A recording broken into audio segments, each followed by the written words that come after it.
We are going to be taking a look at online collaborative learning theory.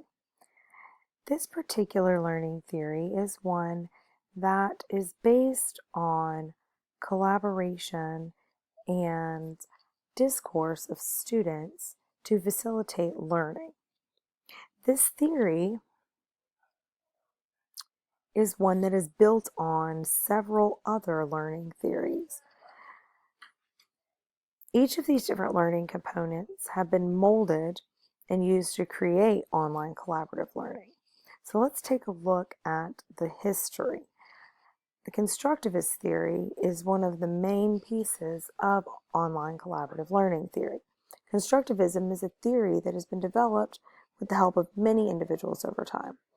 This theory is one that evaluates how knowledge is constructed during the learning process. There's a focus on the student and their experiences rather than the use of particular learning materials. Those things are seen as supplemental in constructivist learning. Constructivist learning makes the claim that and learning is best done through collaboration, experience, and hands-on exploration. This type of learning is often experimental and project or problem based. It tends to focus on real-life application of the information being learned. The second big component that is a part of online collaborative learning theory is this conversational learning. Conversational learning is a theory that addresses learning through discourse and involves collaboration between learners with the aid of a facilitator. The conversational learning theory concentrates heavily on the interactions that take place between the learner and the instructor that facilitates the learning.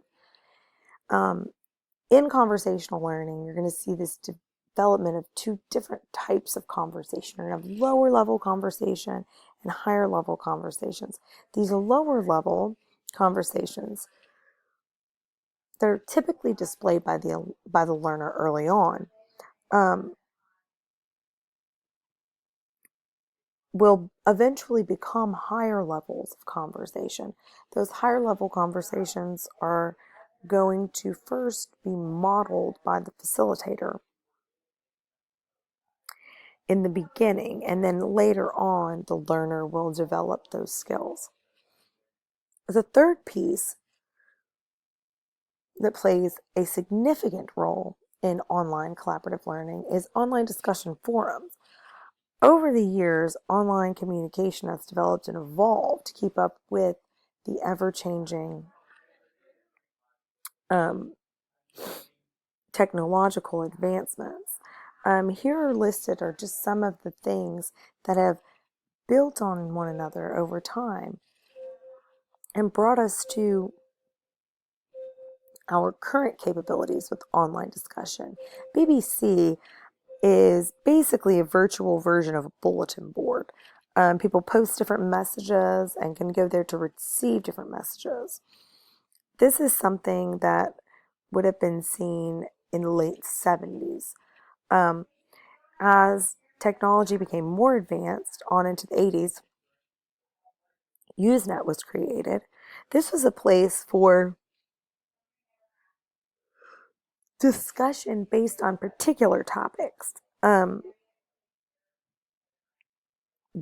It's been described as almost like a long email thread, if you will. The next thing that you see listed here is IRC. This is something that came onto the scene in the late 80s and is kind of similar to what we would consider a chat room. From this, we then had the creation of forums, blogs, and social media. All of these developments have aided in the ability to communicate in a virtual world. So let's look at some of the people that are important to this theory. The most important person to this theory is the developer of the theory. Her name is Linda Harzem. She is a professor of communication at Simon Fraser University. She developed this theory in 2012, and it was derived from a theory of network learning that was originally referred to as computer-mediated communication. In addition, you see listed here some other contributors to the theory. These people are individuals who have aided in the creation of online collaborative learning by being key players in some of the foundational theories that have helped form online collaborative learning. So, what is online collaborative learning? Well, this is a learning theory that describes learning to be more of a problem solving that takes place through student discourse. The students work together in a virtual forum to address different problems. Text and other materials are supplemental, and the learning tasks require the learners to engage in meaningful discussion, and it is through this discussion that the actual bulk of the learning takes place, not through particular readings or videos or presentations.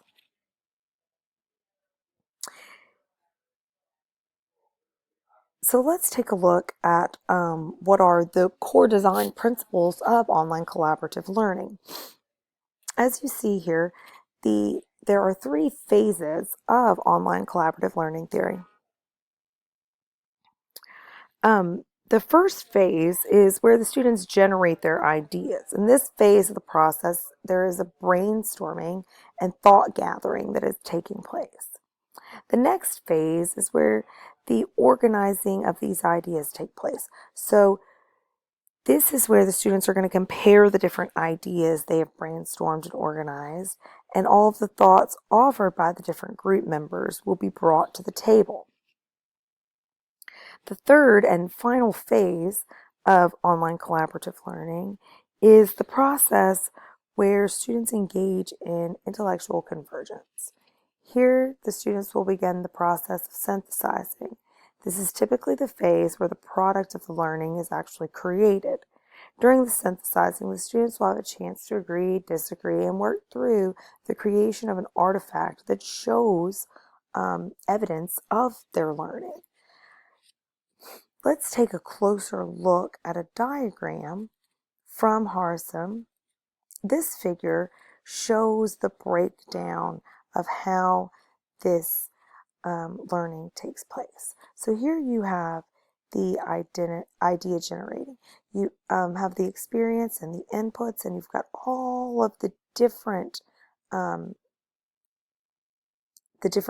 group members and their different experiences and inputs. And here you have them all coming together and these ideas being generated. And if you notice, things are separate, okay?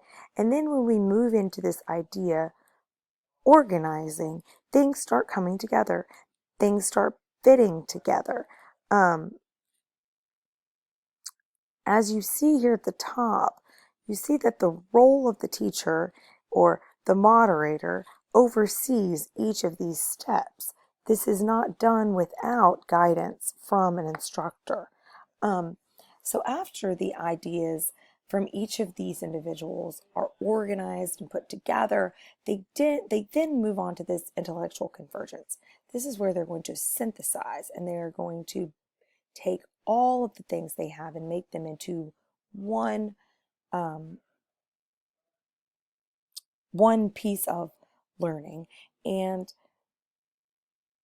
then there will be a possible application and or artifact that's created from the learning.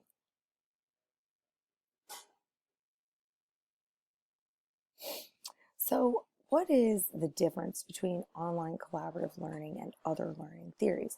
Well, there is this flexibility that is offered. That is something that is offered through a lot of virtual learning, but the learners are able to access the learning at their own time and their own pace. The discussion also is central, as opposed to there being a text that students work from. The discussion is the central piece of the learning.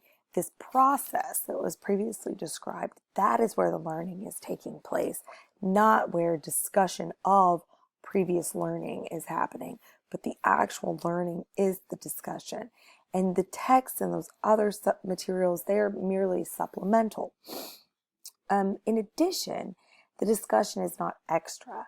In many cases with online courses, the students do the work and they skip over the discussion pieces because they're seen as extra work or things that don't really matter.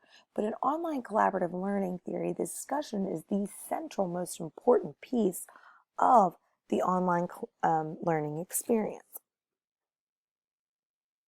So what are some strengths of this particular learning theory? Well, it's great for higher education settings. It is a place where scholars can come together and share ideas and learn through this discourse and working together. Also, there's high skill development that takes place in online collaborative learning theory.